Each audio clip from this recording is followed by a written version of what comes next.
Pemirsa, salah satu hak berpendapat di era reformasi yang sering kita jumpai adalah hak yang lebih luas untuk berunjuk rasa secara damai. Tetapi kegaduhan dalam protes warga atau aksi massa saja ternyata tidak cukup untuk mendorong perubahan di Indonesia.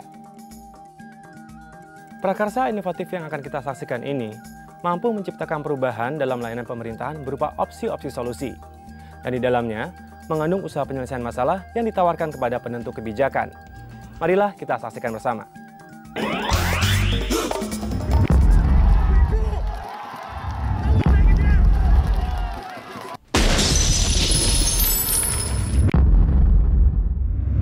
Kerusuhan yang menjatuhkan seorang presiden yang telah berkuasa selama 32 tahun di tahun 1998 mengakibatkan banyak korban.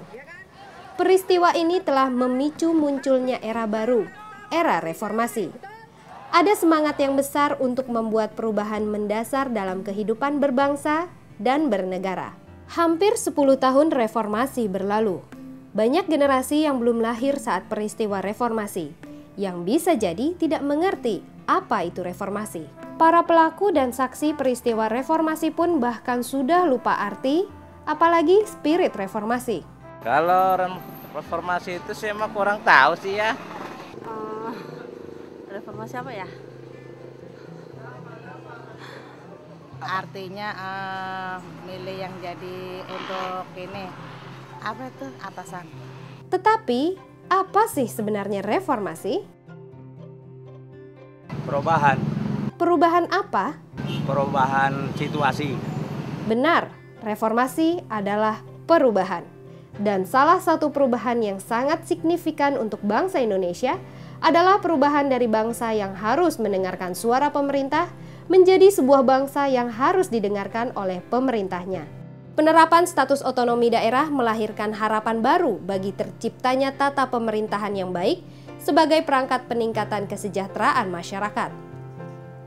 Sistem otonomi daerah memberi kesempatan lebih besar kepada masyarakat untuk berpartisipasi aktif dalam menentukan kebijakan sebagai prasyarat bagi lahirnya tata pemerintahan modern. Sayangnya, hampir 10 tahun sesudah reformasi dan 6 tahun sesudah otonomi daerah diterapkan, belum ada perubahan berarti.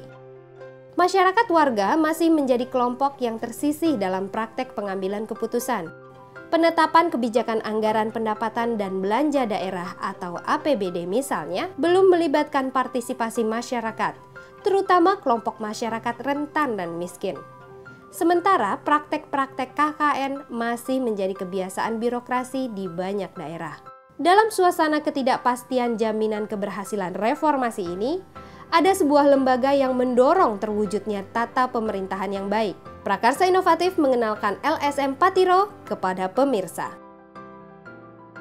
Patiro ini kami dirikan pada 1999, 7 tahun yang lalu lah. Nah, ide di belakang itu adalah kita bagaimana menghadapi reformasi ini yang sedang bergulir. Maka kita mendirikanlah Patiro ini, Pusat Telaah dan Informasi Regional. Prakarsa Inovatif bertanya, kenapa aktivitas yang dilaksanakan oleh Patiro diperlukan? Banyak sekali hak masyarakat yang belum dipenuhi oleh pemerintah daerah. Karena itu perlu suatu usaha dari kalangan masyarakat sipil agar mereka mampu menuntut hak-haknya. Tetapi, apa yang dilaksanakan oleh Patiro? Nah, jadi kita memfokuskan pada bagaimana menyikapi reformasi ini, memberdayakan masyarakat lokal, institusi lokal dalam kerangka otonomi daerah. Bapak Ilham Cendikia menambahkan, kami mendorong munculnya mekanisme komplain dalam pelayanan publik agar kelompok masyarakat miskin bisa mendapatkan pelayanan publik yang baik dengan harga yang murah. Karena salah satu masalah di kemiskinan itu adalah masalah tingginya biaya untuk mendapatkan pelayanan publik.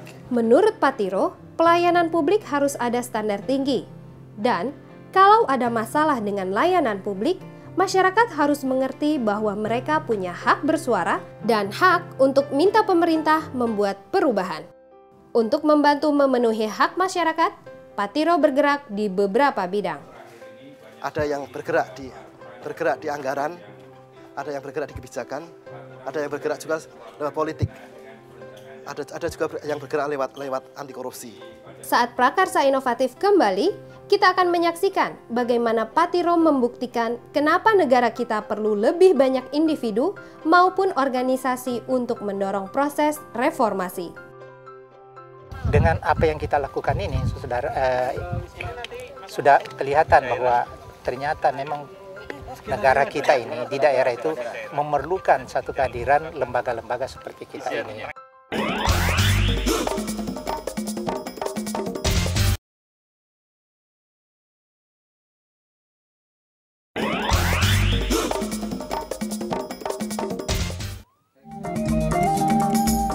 Pemirsa, negara kita benar-benar memerlukan masyarakat sipil yang siap mendukung proses reformasi.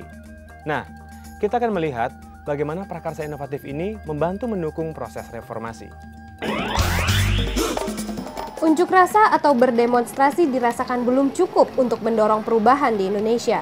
Energi sosial berbentuk keresahan, kekecewaan, dan demonstrasi akibat dari kekecewaan terhadap pelayanan pemerintah sering dimanfaatkan oleh sekelompok penguasa sumber daya yang tidak menginginkan perubahan. Oleh karena itu, fokus program Patiro adalah pada kebijakan publik daerah. Patiro Surakarta coba mengajukan sebuah usulan di mana agar pemberi layanan terhadap masyarakat itu bisa optimal dan betul-betul bisa dirasakan oleh masyarakat. Dari mana Patiro mendapat ide untuk perubahan? Ide-ide dari Patiro agar bisa diterima oleh masyarakat, coba kita bergaul, kita coba menampung beberapa sharing dengan masyarakat bahwa kebutuhan apa sih yang sangat mendasar yang dibutuhkan oleh masyarakat. Melalui hubungan dekat dengan masyarakat, khususnya perempuan dan masyarakat miskin, Patiro dapat mengetahui kekurangan pelayanan pemerintah dan permasalahan yang terjadi di masyarakat. Di kota Surakarta, Patiro menemukan kejanggalan pada kebijakan yang terkait dengan alokasi anggaran di sektor pendidikan. Anggaran pemerintah 20% harus untuk pendidikan, tetapi kenyataannya tidak demikian. Karena pemerintah kota Surakarta belum juga mengalokasikan 20% dari anggaran daerah untuk sektor pendidikan, Patiro masuk melakukan advokasi. Kami mendorong supaya pemerintah daerah tidak segera memprotes, tapi mendorong membuatkan suatu solusi, membuat suatu dengan penelitian, dengan asistensi, dengan melakukan konsultasi publik dengan segenap seluruh masyarakat untuk mengetahui apa yang sebaiknya perlu dilakukan oleh pemerintah untuk memenuhi hak dasar masyarakatnya. Pemerintah daerah menerima usulan dari Patiro dengan baik dan akhirnya kebijakan tertentu dipenuhi. Karena itu perlu suatu ada usaha yang lebih dari kalangan masyarakat sipil, khususnya LSM, dan Patiro terlibat di dalamnya untuk memastikan bahwa anggaran tersebut dipenuhi. Salah satu persoalan pelayanan pemerintah yang baru ditangani Patiro adalah persoalan kesehatan. Kita coba bergaul dengan masyarakat, banyak ditemukan adalah tentang pelayanan kesehatan yang belum maksimal ataupun belum bisa diakses oleh masyarakat marginal atau masyarakat yang ada di bawah. Salah satu keluhan masyarakat adalah jam operasi. Terbatasnya jam operasi, misal jam 9 sampai jam 12. Dan biasanya jam-jam 12 itu adalah masyarakat waktu yang lenggang. Karena misal dia punya anak TK, udah pulang dari menjemput, terus dari berdagang, itu jam-jam 12 sudah istirahat. Nah itu bisa lari ke puskesmas, misal dia ingin berobat. Tapi jam-jam segitu, puskesmas adalah sudah banyak yang tutup. Untuk mendapatkan solusi mengenai persoalan jam operasi serta beberapa keluhan lain, Patiro bertemu dengan masyarakat warga, organisasi masyarakat sipil, termasuk puskesmas dan dinas kesehatan. Dari Kader Posyandu, dari beberapa pengusaha optik, terus kita juga mengundang rumah sakit swasta untuk penggalian aspirasi. Dan daripada mendemo, Patiro mengajak dialog para stakeholder daerah. Kita diskusi banyak dengan teman-teman Patiro dan dengan eksekutif legislatif, dengan puskesmas, posyandu. Dan proses dialog berhasil. Kita tarik dengan gagasan untuk membuat sebuah raperda yang agar bisa melindungi pelayanan kesehatan terhadap masyarakat yang di bawah ini bisa terjangkau. Lebih dari 1 tahun, Patiro bekerja sama dengan semua pihak untuk merumuskan dan mengusulkan peraturan daerah tentang kesehatan tersebut. Dan meskipun perubahan terjadi secara pelan, ada perubahan yang sudah dirasakan masyarakat. Sedikit demi sedikit, kebiasaan dari puskesmas yang dulunya jam 9 baru dibuka, sekarang setengah 9 sudah dibuka. Nah sekarang tutupnya pun agak malam, setengah 7 atau jam 7. Itu pun masih ada yang standby 24 jam untuk memberikan layanan terhadap masyarakat yang membutuhkan perobatan mendadak. Patiro telah membuktikan bahwa masyarakat bisa memperjuangkan hak-haknya melalui dialog yang setara dengan elemen masyarakat sipil, legislatif, dan eksekutif. Dan bagaimana soal masa depan? Harapan ke depan jelas bahwa kita ini bagaimana mensejahterakan masyarakat Indonesia ini. Saya kira tujuan umum kita dan tujuan umum semua orang termasuk pemerintah. Bapak Syahrir Wahab memberitahukan bagaimana pemirsa bisa mendapat keterangan informasi tentang Patiro lebih lanjut. Website www.patiro.org. Nah, teman-teman bisa dan juga masyarakat bisa mengakses apa yang kita kerjakan sampai sekarang ini. Pemirsa, prakarsa inovatif ini telah berhasil melakukan perubahan positif dalam layanan pemerintahan di bidang sosial, pendidikan, dan kesehatan. Sekarang adalah tanggung jawab kita untuk melanjutkan proses reformasi ini untuk masa depan bangsa dan negara kita. Baiklah pemirsa di rumah, sampai sini dulu perjumpaan kita dalam acara Prakarsa Inovatif. Mudah-mudahan apa yang telah kami sampaikan bisa berguna dan dapat Anda terapkan di daerah Anda masing-masing untuk menjadikan Anda dan bangsa ini lebih maju.